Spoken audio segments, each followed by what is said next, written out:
Thank you, Mr. Chairman. Thank you very much for inviting me for this presentation and the real important topic that we will talk about throughout the day. Actually, my presentation is a little bit overlapping with Dr. Faisal's presentation, but to open a snap into talking into medical management, I have to go through these particular aspects, but you have covered a good number of it. So this is the sequence that we will talk or will present. We'll give a brief background, and we'll talk briefly about the etiology, a little bit of things that I would like to stress on before we go into the real problem, which is postpartum hemorrhage, and how to me, postpartum hemorrhage starts, medical management starts by preventing postpartum hemorrhage, and then we manage the postpartum hemorrhage once it's occurred, because most of cases of postpartum hemorrhage are really preventable. Then we'll talk about the team organization and system organization that may help in preventing and even managing postpartum hemorrhage when it occurs. So we all know that, as Dr. Faisal said, that PPH is a significant contributor to severe maternal mortality and mortality and morbidity. The major problem usually in low-income countries rather than in developed countries, but even in developed countries, it's one of the three major causes of maternal mortality throughout all the cases, along with embolism and hypertension. In WHO, it's mentioned that 25% of maternal mortalities across the world are related to postpartum hemorrhage. However, in low-income countries, more than 90% of maternal mortalities are related to postpartum hemorrhage. And even one woman is dying across the world every 4 minutes because of postpartum hemorrhage. It is a real health problem, particularly for women. The more problem is identifying postpartum hemorrhage. The real problem is to identify postpartum hemorrhage, because in most of the cases the diagnosis is late, and that's why whether medical or surgical intervention are usually late, and after losing very valuable time that can save the life of the mother and sometimes the baby. So the definition of postpartum hemorrhage is controversial. There is no definite final definition, because not all women enter labor in the same situation. Some of them will enter labor with medical problem. Some of them will start labor while their hemoglobin is too low, and you cannot compare a patient starting labor with a hemoglobin of 8 with a patient who is starting labor with a hemoglobin of 13 when they both lose 500 or 1000 ml.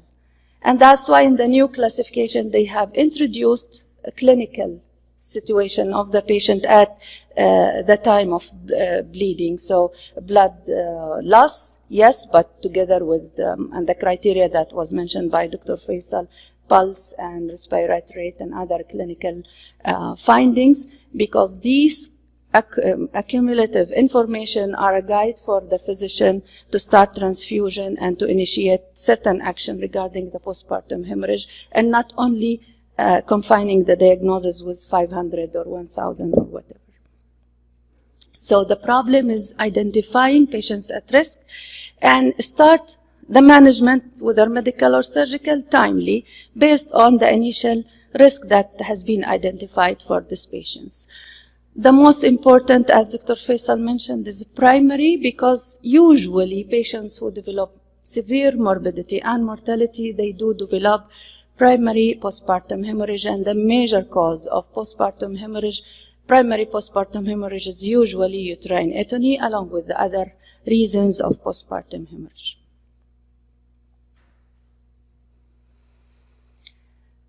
Risk factors are not all the same, and that's why when we look into a patient with risk factor for postpartum hemorrhage, we have to keep in mind that there are certain risks that carries more morbidity and more likelihood that this patient will develop postpartum hemorrhage. And this is part of the medical management of postpartum hemorrhage, because identifying the risk and keeping the patient with special preparation, special circumstances, and special attention is really something important to keep everybody alert in identifying that postpartum hemorrhage early. For example, retained placenta carries 3.5 time risk for the patient to develop postpartum hemorrhage compared, for example, with augmentation by oxytocin or induction of labor that carries 1.5 increased risk for developing postpartum hemorrhage. There are so many classifications in identifying risk and in preparation of patients for management of postpartum hemorrhage. One of them is the 4Ts, where patients has been identified or classified in 3 main categories. The first one, this patient has to be managed in a consultant-based center, and those patients were identified to have a suspected proven placental abruptio or known case of placenta previa, multiple pregnancy or preeclampsia, because the risk of developing postpartum hemorrhage is as high as 13 times compared with normal population delivering patients. The second category, they need really a special attention and discussing the setting of their deliveries, and these are previous history of PPH, ethnicity, obesity, anemia, and the lower risk where that risk that occurs during labor, and those patients carry a risk of 4 times to 2 times of developing postpartum hemorrhage. So looking into this classification and looking into our patients is really important. There are so many types to classify our patients, and even there are instruments or tools to classify our patients during labor into low risk, intermediate risk, and high risk. And while low risk can be attended by, for example, midwives, or take lesser attention from the on-call obstetricians, the high risk needs really a very high attention and a preparation. So if we identify those patients and classify them, so we are managing them from the start by cross-matching and preparing and looking into their hemoglobins and sort of things. In a study that was done in our institution, postpartum hemorrhage incidence was about 1.6 per 100,000 women per year. And this is of the very low incidences of postpartum hemorrhage. The risk factors that has been identified in our institution were patient's parity, preeclampsia, previous history of antepartum hemorrhage, the presence of antepartum hemorrhage, multiple pregnancy, and CTG abnormality, and the obstetric interventions that are related to CTG's abnormalities. So as we've said, the problem is to estimate accurately the blood loss. What is happening, and this is not something related purely to obstetric, it's all over.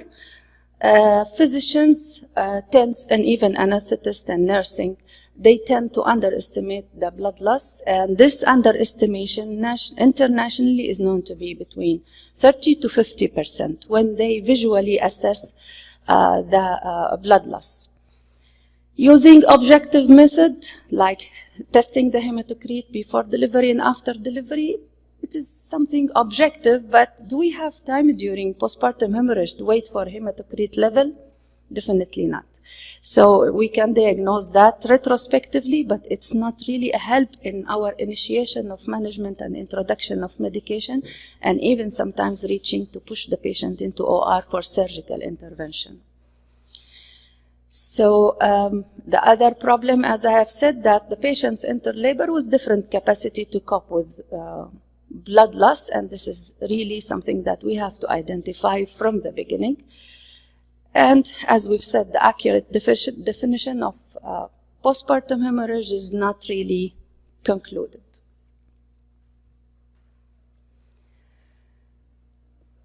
The problem also is that most patients with postpartum hemorrhage that have ended in maternal mortality and morbidity are really preventable.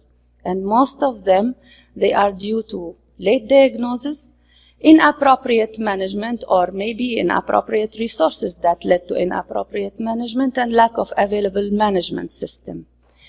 And therefore, or maybe all of these things together. And therefore, if we arrange a system and if we arrange adequate manpower and resources in areas where patients are delivering, then we start by what is called prevention. So we have to prevent, because most of the cases of maternal mortalities are really preventable.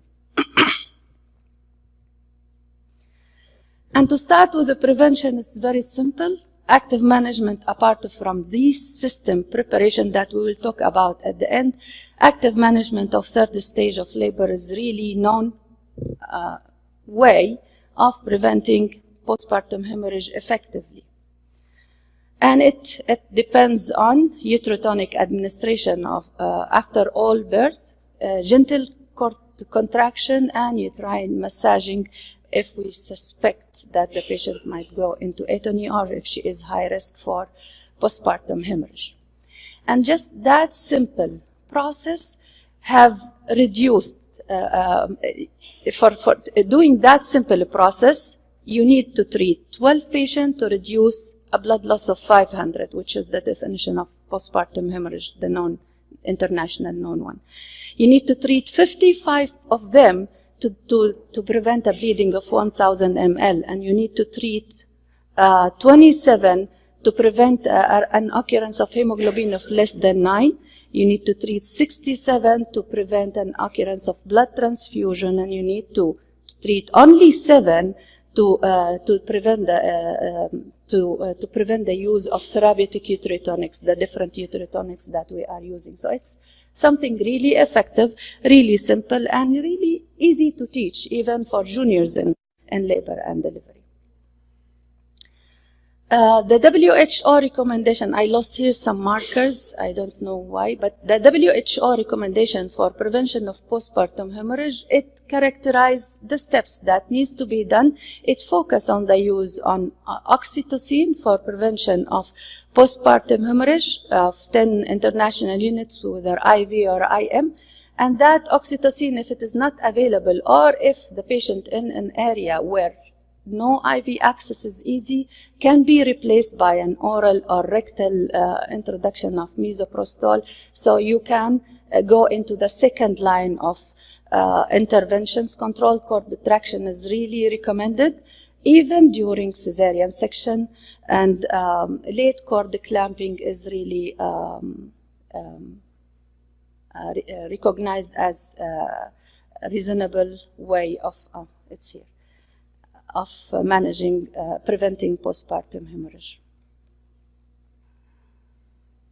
as well as sustained uterine massaging and checking the tone of the uterus to prevent the occurrence or to avoid delay in the diagnosis of postpartum hemorrhage. So the management, as we've said, starts by early identification of postpartum hemorrhage. There is no way, no ideal way of early identification of postpartum hemorrhage unless we anticipate that postpartum hemorrhage might happen to any delivering patient, especially for those high risk. The ideal way of estimation of postpartum blood loss should be accurate, practical, consistent, readily communicated, and easily incorporated in labor and delivery protocols. But the most common and practical way of testing postpartum or estimation postpartum hemorrhage is visual estimation. The other methods like gravimetric estimation, photometry, hematocrit before and after delivery, and others are not really practical. So if we go to the criteria before and return to the visual estimation of postpartum blood loss, we find that postpartum visual estimation of postpartum blood loss is practical, readily communicated, and easily incorporated, but actually it's not accurate and it's not consistent, because I can estimate 500, you can estimate 300, and she can estimate 700, and we are in the same setup and the same training. That's regardless our training, regardless our background, and regardless our experience, length of experience. We all, if we did not put in mind certain type of education about estimation of blood loss, we will estimate wrongly.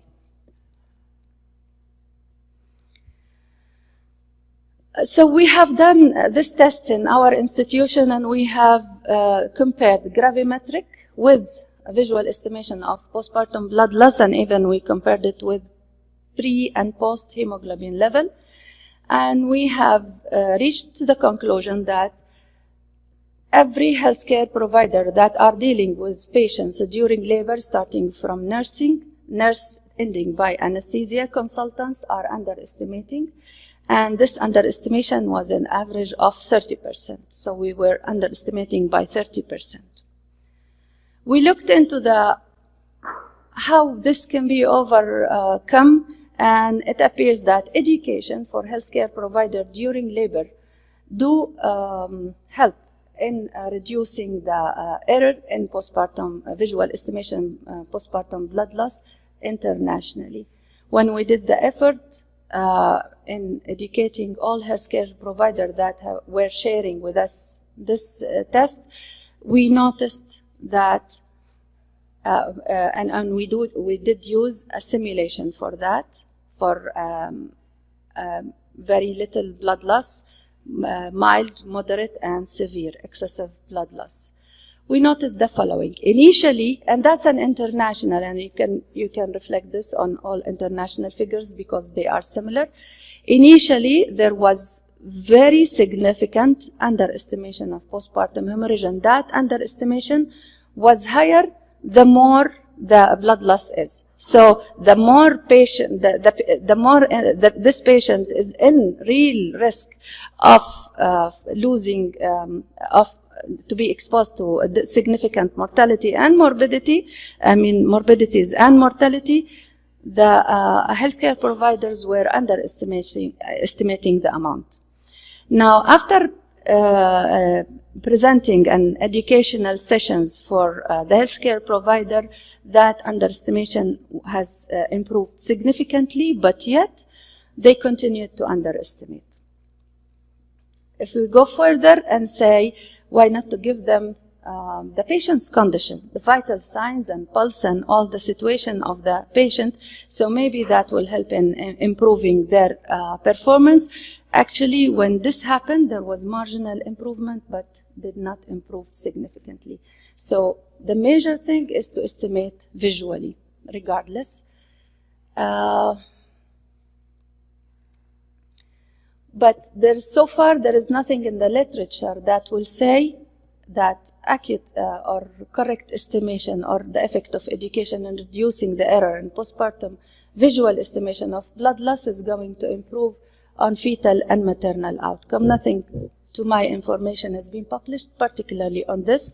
We have unpublished data that have proven that maternal outcome, the hemoglobin difference before and after, has improved significantly, and the fetal outcome first minute Apgar score has improved significantly when we implement education for visual estimation of postpartum hemorrhage and implemented properly during labor room setup.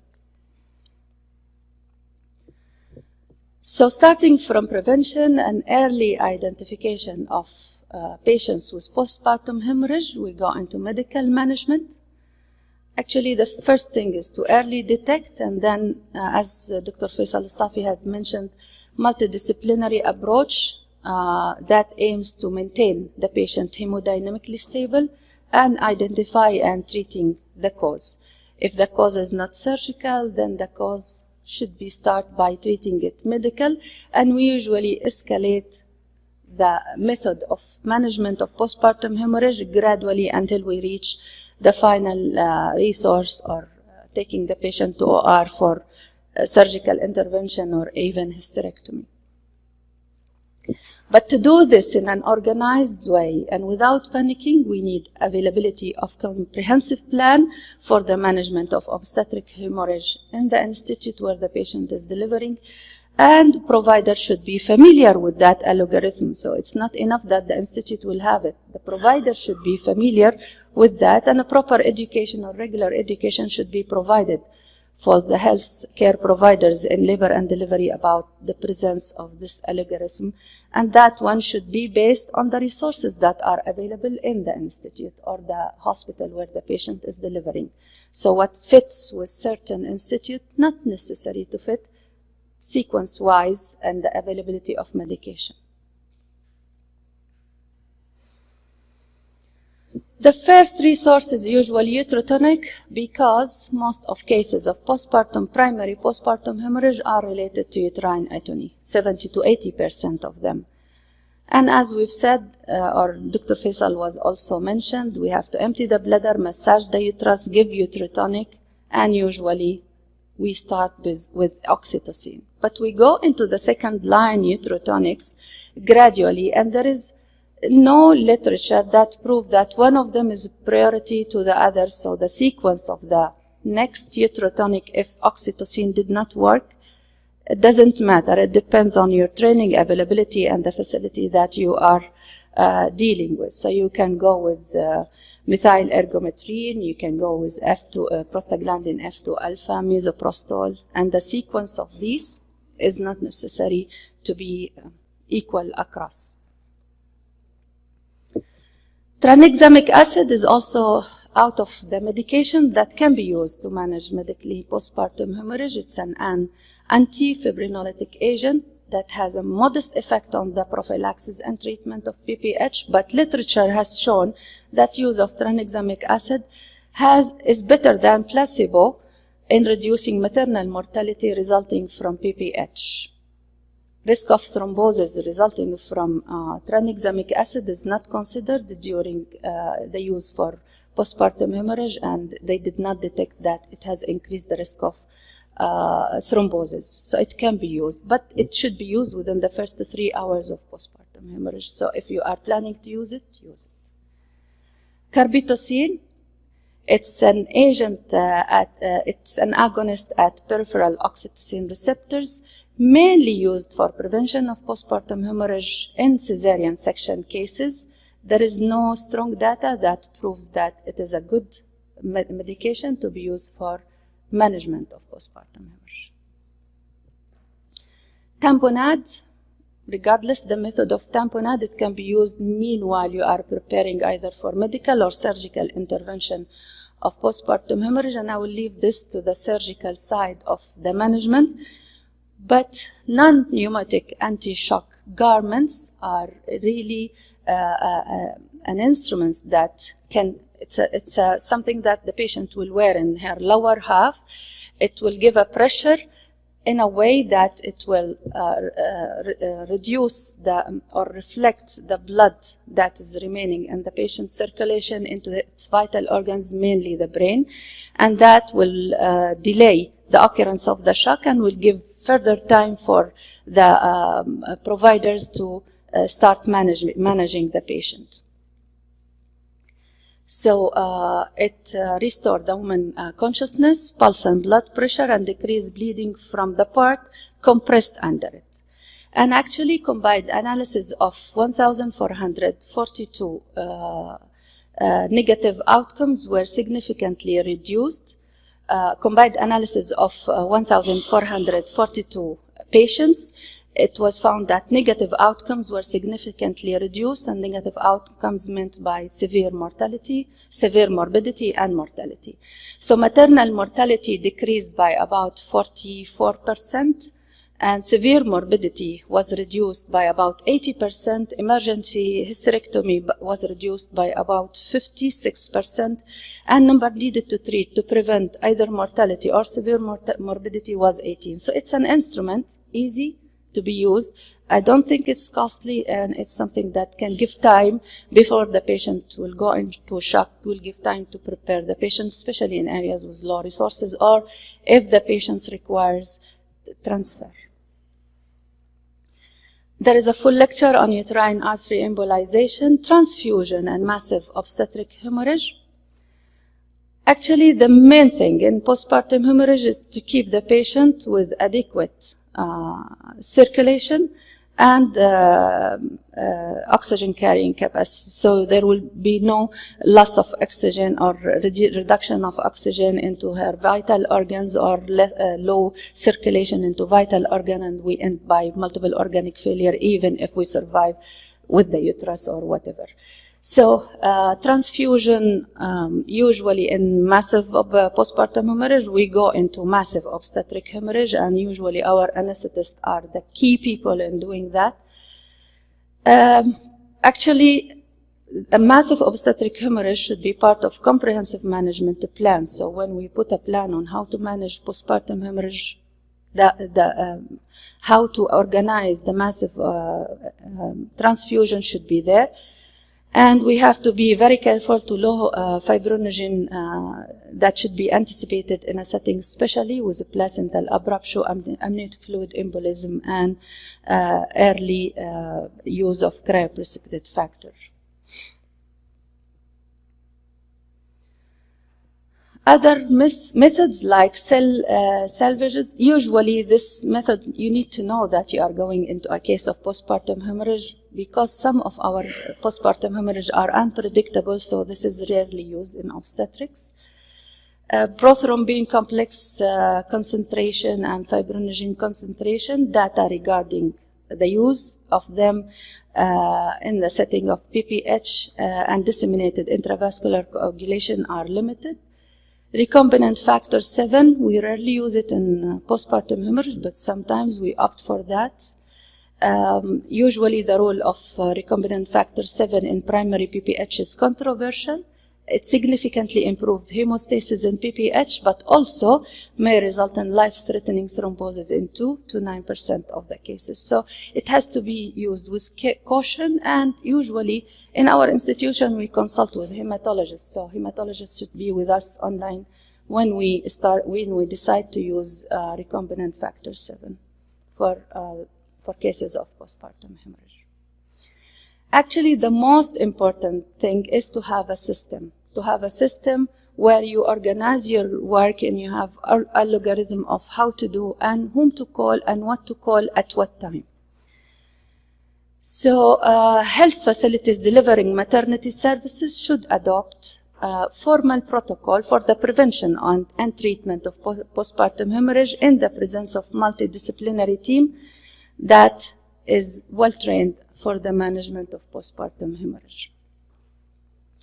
Confidential inquiries have highlighted that lack of communication and teamwork are leading cause of maternal mortality even in developed countries. So in developed countries where all the resources are there, the reason usually is lack of communication and teamwork if maternal mortality occurred because of postpartum hemorrhage.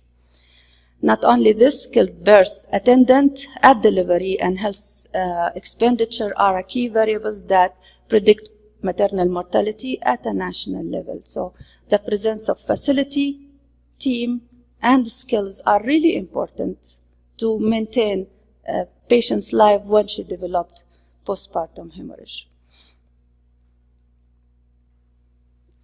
So we should have a system. What happens in most of the institutions all over the world, on-call team, they are faced with postpartum hemorrhage, they react to postpartum hemorrhage, and then, based on what they are facing, they will start calling. I need a urologist, I need a hematologist, call blood bank, we have massive transfusion and sort of things. And it's the same team that is managing all the patients will be managing that catastrophic case. This is time consuming and may contribute to patients' morbidity and mortality. So what is the solution? In medicine, and the medical side of practice, they have created what is called medical emergency team. So medical emergency team is a system that was introduced to treat patients at risk, suffering from adverse hospital event. The survival of those patients are usually determined, whether cardiac attack or whatever other reason, is usually determined by several factors, especially early recognition and prompt appropriate treatment. So if this happens, that will decrease the mortality and morbidity of those patients. And delayed activation of medical emergency team for those medical patients is usually associated with increased risk of death or severe morbidities, reflecting this on obstetrics. So, if we say that medical emergency team, you cannot have all the specialties are there, but rapid response team model consists of lower level of categories who can ramp up the response to include additional responses if needed. So we have now two types of emergency teams, medical emergency team and rapid response team. Medical emergency team, everybody has to come at once and do the business, while rapid response team, somebody will come out of the team, identify the situation and start calling for help. Depends on the situation that's ongoing.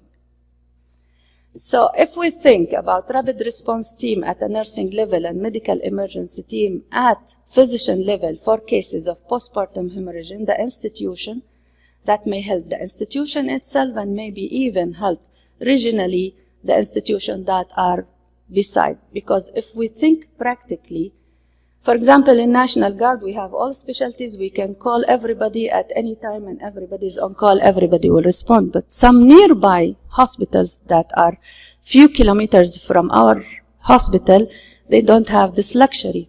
They don't have as good blood banks. They don't have as good availability of all specialties and maybe the skills to manage. So if we think widely in doing that and creating that team, which I have been proven in the literature by several authors that has been introduced in their setups and even in developed countries have resulted in reducing maternal mortality and morbidities that are resulting from postpartum hemorrhage.